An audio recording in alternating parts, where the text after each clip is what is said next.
ഇനി കുറച്ച് ദിവസത്തേക്ക് കോളേജിൽ പോവണ്ട മാഷേ? ഇല്ല, കുറച്ച് ദിവസത്തേക്കെന്നല്ല, ഇനി ഒരിക്കലും ഞാനും എൻ്റെ മക്കളും ആ ക്യാമ്പസിൻ്റെ പടി ചവിട്ടില്ല. രാജിക്കത്ത് കൊടുത്തു കഴിഞ്ഞു ശാരദേ.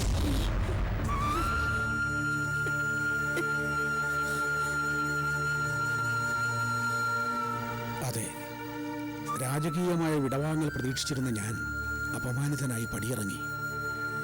കുട്ടികളുടെ TC ആവശ്യപ്പെട്ടിട്ടുണ്ട്.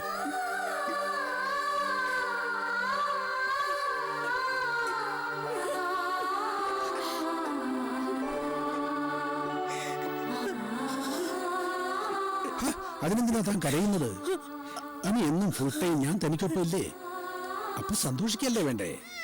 എന്നാലും ചെയ്യാത്ത കുറ്റത്തിന് എന്തൊക്കെ അനുഭവിക്കണം എന്റെ കുട്ടികള്. ആൾക്കാരെന്താ മാഷെ ഇങ്ങനെ ആയിപ്പോയത്? ജോലി രാജിവെച്ച് കഴിഞ്ഞപ്പോ നന്നായി വേദനിച്ചു അല്ലേ? അതുകൊണ്ടല്ലേ ദേഹം കുഴഞ്ഞു വീണത്.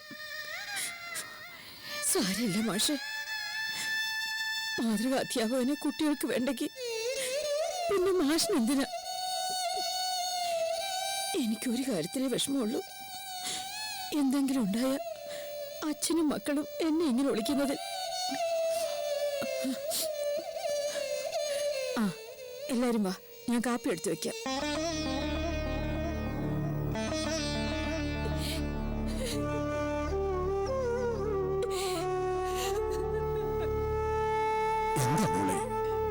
എന്താ മോളെ?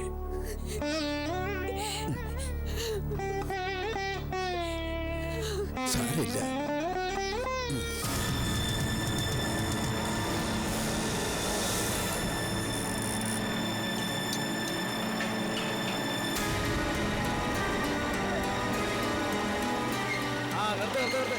നിർത്തടാ, വണ്ടി നിർത്ത്. ഇങ്ങോട്ട് ഇറങ്ങി വാടാ ഇങ്ങോട്ട്. എന്താടാ എന്നത്? സാറേ, ഇത് അലക്സാണ്ടർ മുതലാളിയുടെ വണ്ടിയാ. എങ്കിൽ അത് പറയണ്ടായിരുന്നു.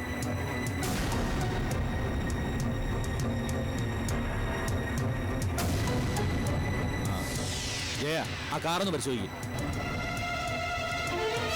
ആ രമേശേ, ഇതിനകത്തൊന്ന് നോക്കിക്കേ. ശരി, തുറക്കടോ. അതൊന്ന് തുറന്ന് കാണിക്കടോ. മരുന്നാണോ സ്പിരിറ്റാണോ നോക്കട്ടെ.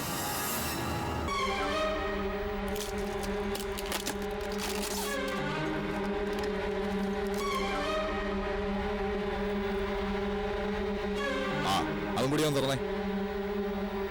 ഇങ്ങോട്ട് എടുക്കടോ. കാറിലൊന്നുമില്ല. ആ, ഇങ്ങോട്ട് മാറ്റി. താൻ വയ്ക്കോ. ആ കാറുകാരൻ വന്നോണ്ടാ ചെക്ക് ചെയ്യാന്ന് വിചാരിച്ചത്. ആ, എന്തായാലും അവിടെ ഒന്ന് കാണട്ടെ. അത് വേണോ സാറേ? ആ മാറ്റി വേടോ അങ്ങോട്ട്. ഇങ്ങോട്ട് മാറ്റടാ. സ്പിരിറ്റ് ആണല്ലോടാ. എല്ലാം കൂടെ എത്ര ഉണ്ടോ? സ്ഥിരം കടത്താറുള്ള അത്രേ ഉള്ളൂ സാറേ. അപ്പൊ പടി എത്തിച്ചായിരുന്നോ? അതെത്തിച്ചു എന്നാ വിളിച്ചപ്പോ പറഞ്ഞത്. രമേശ, സാറിനോട് ചോദിച്ചിട്ടോ? ആ. കഴിഞ്ഞ പ്രാവശ്യം വരെ ഏതോ കെമിക്കൽ കമ്പനിയുടെ പേരിലല്ലായിരുന്നോടാ ഇതൊക്കെ കടത്തിക്കൊണ്ടുപോയത്? എപ്പോഴും ഒന്നിലായ ആർക്കേലൊക്കെ സംശയം തോന്നില്ലേ സാറേ? ശരി. ആ, ഞാൻ നിങ്ങളോട് പറയാൻ വിട്ടുപോയതാ.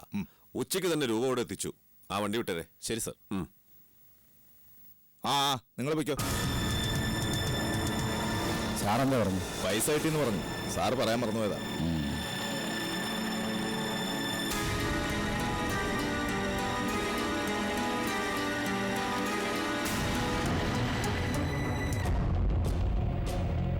എനിക്ക് വേണ്ടി ഒരുപാട് കേസുകൾ അനുകൂലമാക്കിയിട്ടുണ്ട് കുര്യൻ വക്കീല്.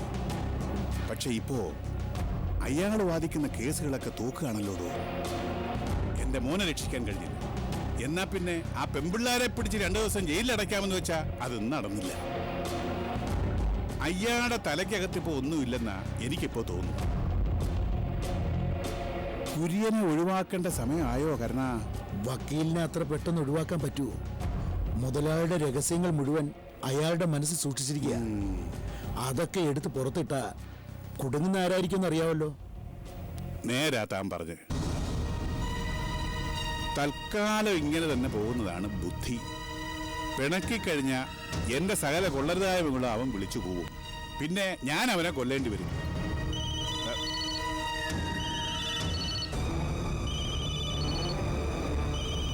ആ ചെറായിയ. ആ പറയാറായി. ആ മുതലാളി, സംഗതി സക്സസ്. സ്പിരിറ്റ് വേണ്ടി ചെക്ക് പോസ്റ്റ് കടന്ന് ഗോഡൌണിലെത്തി. ഇപ്പൊ ഇറക്കിക്കൊണ്ടിരിക്കുക. ആ വേറെ പ്രശ്നമൊന്നുമില്ലല്ലോ? ഓ, എന്തോന്ന് പ്രശ്നം. പതിവ് പോലെ വണ്ടി ചെക്ക് ചെയ്തു. കാണേണ്ടത് കണ്ടില്ല എന്ന് അടിച്ച് അവര് പറഞ്ഞു വിടുകയും ചെയ്തു. ആ എന്ന് വെച്ച് രൂപ 1, 2 അല്ല എണ്ണി കൊടുക്കുന്നത്. ആ ആ ശരി ശരി, നീ എവിടെ തന്നെ ഉണ്ടാകണം. ഓ, ഒരു ലോഡ് സ്പിരിറ്റ് കൂടി ചെക്ക് പോസ്റ്റ് കടന്നു. എന്നാ പിന്നെ എന്തിനാടോ ഈ ചെക്ക് പോസ്റ്റും പോലീസും പട്ടാളവും ഒക്കെ? വെറുതെ കുറച്ച് സമയം കളയാമെന്നല്ലാതെ മനുഷ്യനെ മനസമാധാനത്തോടുകൂടി കുറച്ച് കള്ളു വിൽക്കാനും സമ്മതിക്കത്തില്ല എന്ന് വെച്ചാ.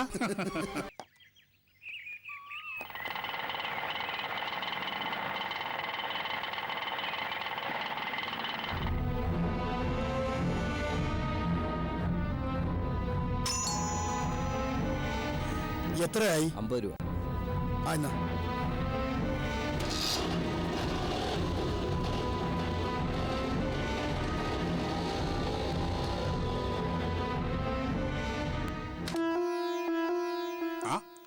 എന്താടോ ഈ രാവിലെ തന്നെ? ആകെ കുഴഞ്ഞല്ലോ അലസച്ചായ. എന്താടോ? ദേ ഇത് നോക്കി. സ്പിരിറ്റ് കിടത്തിയ വണ്ടിയുടെ പടവും നമ്പറും വരെ ഉണ്ടല്ലോ. ഇതെങ്ങനെ സംഭവിച്ചടോ? അറിയില്ല. പത്രത്തിൽ വാർത്ത വന്ന സ്ഥിതിക്ക് ഇനി സമയം കളയാൻ പറ്റില്ല. താൻ വാ, വണ്ടി എടുക്കണോ? പെട്ടെന്ന് അവിടെ വേണേ.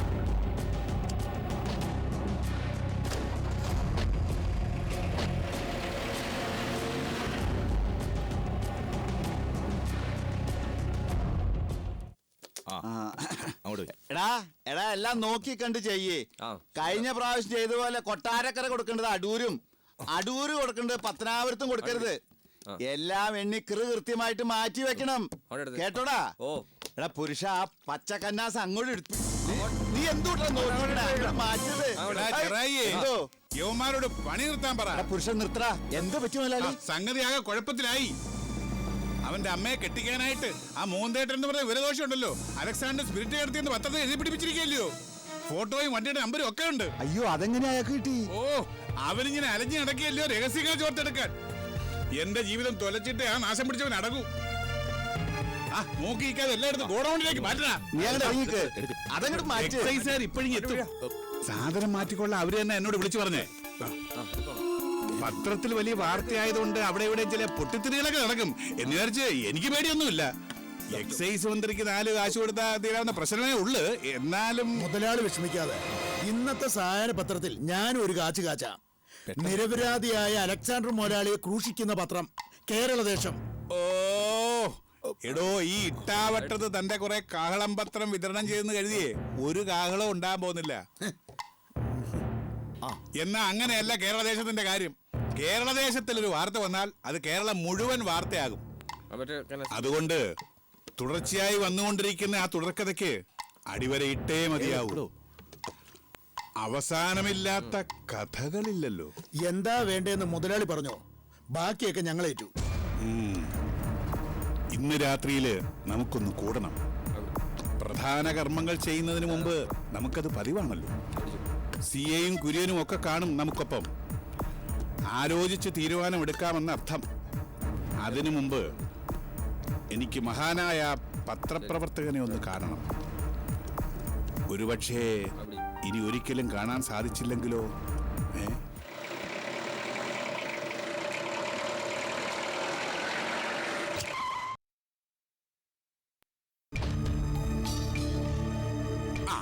അല്ല, അറിയാൻ കഴിഞ്ഞിട്ട് ചോദിക്ക, തനിക്കിത് എന്തോത്തിന്റെ ചൊറിച്ചിലാണോ?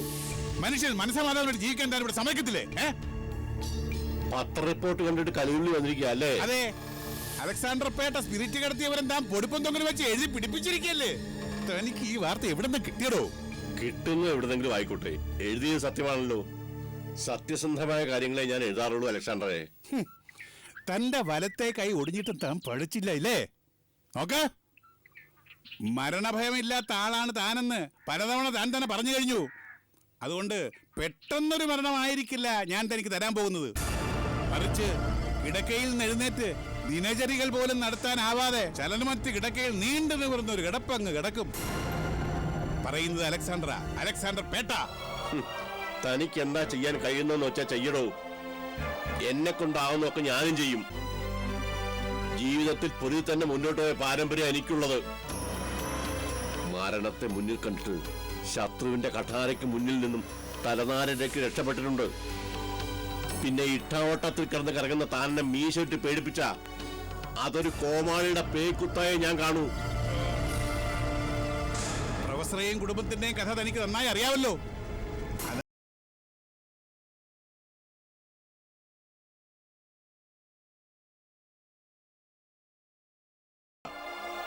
പത്രപ്രവർത്തനം നന്നായി അറിയാവുന്ന പത്രപ്രവർത്തന ഞാൻ.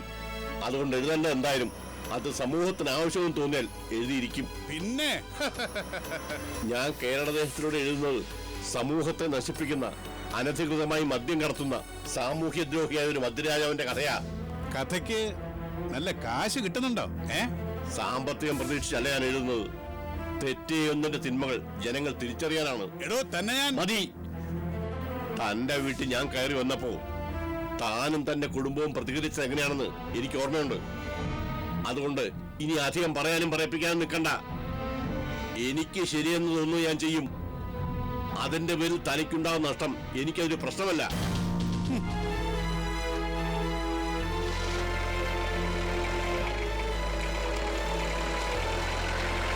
വണ്ടി വിട.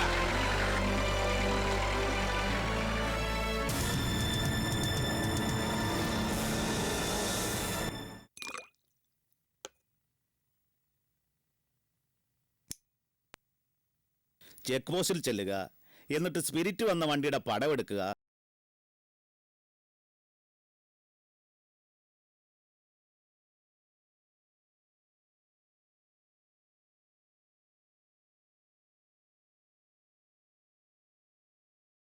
മടി മര്യാദക്ക് ചെയ്യാൻ അറിയില്ല. ഇനി അടുത്ത കൊനഷ്ടബുദ്ധിയായി ഇറങ്ങിയിരിക്ക. രണ്ടെണ്ണം അടിച്ചിട്ട് വേഗം സ്ഥലം വിടാൻ നോക്ക്. വക്കീല് പറഞ്ഞാലും കാര്യമുണ്ട് അലക്സ് ചായ. മൂന്തേട്ടനാണ് ഇത് ചെയ്യുന്നെങ്കിൽ അയാൾക്കൊപ്പം അയാളെ സഹായിക്കാൻ വേറെ ആരുണ്ട്? താൻ എന്തുവാടോ പറഞ്ഞോണ്ട് വരുന്നേ? അച്ചായ, ചിലപ്പോ മുകുന്ദേട്ടൻ ഇതുമായി ബന്ധം ഉണ്ടാവില്ല. അയാളെ മുൻനിർത്തി ബുദ്ധിമാനായ ഒരു ജേർണലിസ്റ്റിന്റെ കളിയാകാനും സാധ്യതയുണ്ട്. മുകുന്ദേട്ടനിലേക്ക് നമ്മുടെ ശ്രദ്ധ പോകുമ്പോ അയാളുടെ കാര്യം സേഫ് ആവുമല്ലോ എന്ന് കരുതി മറ്റൊരാൾക്ക് വേണ്ടി അയാൾ തല്ലുള്ളൂ. ചോദ്യം ഞങ്ങളോട് ചോദിക്കേ, ഇയാള് തന്നെ അതിന്റെ ഉത്തരം അങ്ങോട്ട് കണ്ടെത്ത്. ഒരു പത്രക്കാരനാണെന്ന് പറഞ്ഞ് നടക്കുക. എന്നിട്ട് പത്രത്തിനുള്ളിലെ കളികൾ അറിഞ്ഞുകൂടാ. എന്തിനാടോ ഇങ്ങനെ? കേട്ടോ വക്കീലെ? കേട്ട്. ഞാൻ ഒളിഞ്ഞും തെളിഞ്ഞും ആവുന്ന ശ്രമിച്ചതാ. കേരളദേശം സ്റ്റാഫിന് പോലും അറിയില്ല നമുക്കെതിരെ വാർത്ത കൊടുക്കുന്ന ആരാണെന്ന്.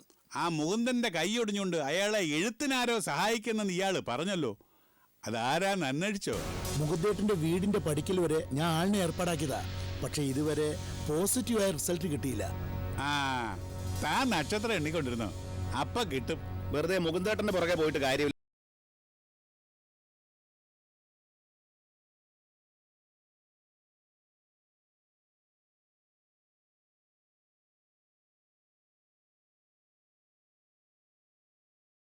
ഒരു പ്രയോജനമില്ല. അയാൾ യമലോകത്തേക്ക് പോയ ശേഷവും ലേഖനം വരുന്നെങ്കിൽ നമുക്ക് ആളാരാന്ന് തപ്പാലോ. എന്തേ? അതൊക്കെ റിസ്ക് ആണ് മുതലാളി. പ്രതിയോഗി ആരാണെന്ന് കണ്ടിട്ട് വേണം ഓരോന്ന് പ്ലാൻ ചെയ്യാൻ. എന്തോന്ന് പ്രതിയോഗി? ചെറിയൊരു ആക്സിഡന്റ്, അതോടെ തീർന്നില്ലേ എല്ലാം? ഈ കളിയൊക്കെ ഞാൻ എത്രയോ കളിച്ചിരിക്കുന്ന എന്റെ വാക്ക്. എന്നാലും സംശയത്തിന്റെ പേരിൽ ഒരാളെ കൊല്ലുന്നത് ശരിയല്ല. നമുക്ക് നല്ലൊരു അന്വേഷണം നടത്താം. CA വിശ്വത്തെ ഈ കാര്യം ഏൽപ്പിക്കാം. എന്തായാലും ശരി, ഇതിനൊരു പരിഹാരം ഉടനെ കാണണം. സ്പിരിറ്റ് വണ്ടി ചെക്ക് പോസ്റ്റ് കടന്നെന്ന് പത്രവാർത്ത വന്നതുകൊണ്ട് നിയമസഭ വരെ ഇത് ചർച്ച ചെയ്യപ്പെടും. എന്റെ കയ്യിൽ നിന്ന് കുറെ എണ്ണി വാങ്ങിയിട്ടുള്ളതാ അതിനുള്ളിലിരിക്കുന്ന പലരും. എന്നാൽ ഇവന്മാരെ വിശ്വസിക്കാൻ പറ്റത്തില്ല. നിൽക്കുന്ന മണ്ണ് ഇളകി തുടങ്ങിയത് കണ്ട സഹായിച്ചവനെ തള്ളിക്കളയും. അതാ എനം. അതുകൊണ്ട് എത്രയും പെട്ടെന്ന് ആ അജ്ഞാതലേഖൻ നമ്മുടെ മുന്നിൽ എത്തണം.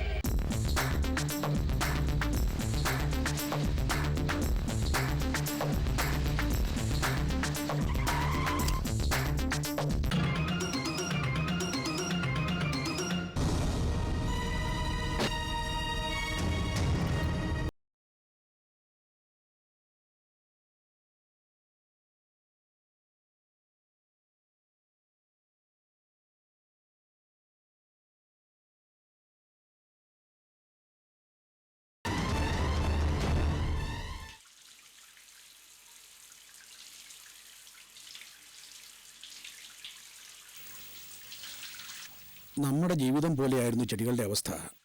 ഒക്കെ വാടിക്കരിഞ്ഞു പോയി. ഇനി വേണം എല്ലാം ഒന്ന് പഴയപടിയാക്കാൻ. ഞാൻ അച്ഛനോടൊരു കാര്യം പറഞ്ഞ അച്ഛൻ എന്നോട് ദേഷ്യപ്പെടും. ദേഷ്യപ്പെടേണ്ട കാര്യങ്ങൾ എൻ്റെ മക്കൾ എന്നോട് പറയില്ല എന്ന് അച്ഛന് നന്നായിട്ടറിയാം. എന്താപ്പോ? കോളേജിൽ നിന്ന് ഏതായാലും TC വാങ്ങാൻ പോവാ. എനിക്ക് പഠിത്തം കണ്ടിന്യൂ ചെയ്താൽ കൊള്ളാവുന്നുണ്ട്. അച്ഛൻ്റെ അഭിപ്രായം എന്താ? എനിക്ക് എതിരഭിപ്രായം ഒന്നുമില്ല. മക്കൾ എത്രത്തോളം പഠിക്കുന്നോ അത്രത്തോളം പഠിപ്പിക്കണം തന്നെ ആഗ്രഹം. പക്ഷേ സ്വതന്ത്രമായി എൻ്റെ മക്കൾക്ക് പുറത്തിറങ്ങാൻ വയ്യാത്ത ഈ അവസ്ഥയിൽ എനിക്കതൊരു പ്രശ്നമല്ല അച്ഛാ. ഏതെങ്കിലും പാരലൽ കോളേജിൽ അഡ്മിഷൻ ശരിയാക്കി തന്നാൽ മതി, ഞാൻ പൊയ്ക്കോളാം. അപ്പൊ കല്യാണിയോ? ഞാനില്ല അച്ഛാ, കുറച്ചു കാലത്തേക്ക് ഇനി പുറത്തേക്കൊന്നും ഇറങ്ങുന്നില്ല. നന്നായിട്ട് ആലോചിച്ച് വേണം ദേവു ഒരു തീരുമാനത്തിലെത്താൻ. മറ്റൊന്നും കൊണ്ടല്ല, അച്ഛനെ ആരും എന്തും പറഞ്ഞോട്ടെ, അത് ഞാൻ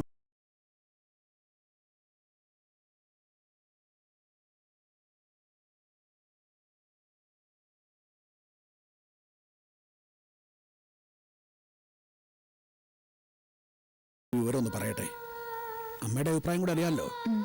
ഇതോ നനച്ചോ, പതുക്കെ.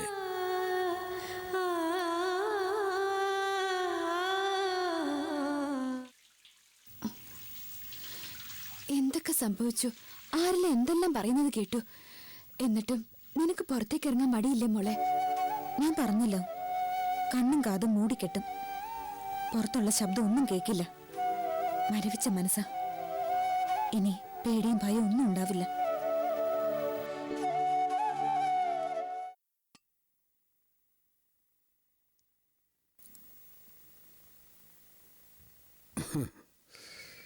ആ, അച്ഛനും മക്കളും കൂടെ രാവിലെ തന്നെ നല്ല അധ്വാനമായിരുന്നല്ലോ. പൂന്തോട്ടമൊക്കെ അലങ്കോലപ്പെട്ട് കിടന്നതാ. ഒക്കെ ഒന്ന് പഴയപടിയാക്കാന്ന് വെച്ചു. ചായ എടുക്കട്ടെ? ദേവയാനിക്ക് ഒരേ നിർബന്ധം, അവക്കുടനെ പഠിക്കാൻ പോണെന്ന്. ഇനി കോളേജിലേക്ക് പോകാനൊക്കില്ലല്ലോ. ഇല്ല, പ്രൈവറ്റായി പഠിക്കാമല്ലോ, BA അല്ലേ. ഒരർത്ഥത്തിൽ കോളേജിനേക്കാളും പഠിക്കാൻ പറ്റിയ അന്തരീക്ഷം പാരൽ കോളേജിലാ.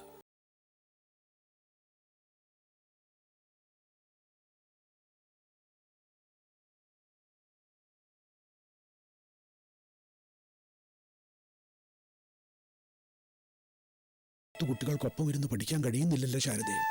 പഠിക്കാൻ കഴിയുന്നില്ലെങ്കിൽ വേണ്ട, കുട്ടികൾ വീട്ടിനകത്തുണ്ടെങ്കിൽ അത്രയും സമാധാനമാകുമല്ലോ. പക്ഷെ ദേവു പഠിക്കാൻ പോണെന്ന് കട്ടായം പറയാ. വിദ്യ അഭ്യസിക്കണമെന്ന് ആഗ്രഹിക്കുന്ന മക്കളെ അതിൽ നിന്ന് പിന്തിരിപ്പിക്കുന്ന പാപാശാരദേ. ഇപ്പോൾ ജോലി രാജിവെച്ചെങ്കിലും ഞാനൊരു അധ്യാപകനായിരുന്നല്ലോ. അങ്ങനെ ഒരാൾ ഒരിക്കലും ഇന്ന് തടസ്സം നിൽക്കാൻ പാടില്ല. കല്യാണി എന്തു പറയുന്നു? അവക്കും പഠിത്തം തുടരണമെന്നുണ്ടോ? ഇല്ല. പുറത്തേക്കിറങ്ങുന്ന കാര്യം പറയുന്നത് തന്നെ അവൾക്ക് പേടിയാ. പക്ഷെ താൻ നോക്കിക്കോ, ദേവയാനി പഠിക്കാൻ പോയി തുടങ്ങിയാൽ കല്യാണിയും വൈകാതെ ആ വഴി തന്നെ സ്വീകരിക്കും. ദേവുമില്ലാതെ കല്യാണിക്ക് ഈ വീട്ടിനുള്ളിൽ ഇരിക്കാൻ പറ്റുമെന്ന് എനിക്ക് തോന്നുന്നുണ്ടോ? ഞാനൊരു കൂട്ടം പറഞ്ഞ മാഷ് വഴക്ക് പറയരുത്. സാധാരണ പെൺകുട്ടികളുടെ കാര്യത്തില് അച്ഛന്മാരെന്നും നിസ്സംഗര. അവര് വളർന്നു വലുതായാലും ഒന്നും ശ്രദ്ധിക്കില്ല. മാഷും വ്യത്യസ്തമല്ല കേട്ടോ. പക്ഷെ അമ്മമാരങ്ങനെയല്ല. മക്കളുടെ ഓരോ മാറ്റവും അവർക്ക് നല്ല നിശ്ചയ. താൻ ഒരുപാട് വളച്ചു കെട്ടാതെ എന്താ പറയാനുള്ളതെന്ന് വെച്ചാൽ അങ്ങ് പറ. അത് കല്യാണി പഠിക്കാൻ പോകുന്നില്ലെങ്കിൽ പോകണ്ട മാഷേ. അവക്കിപ്പോ 21 കഴിഞ്ഞു.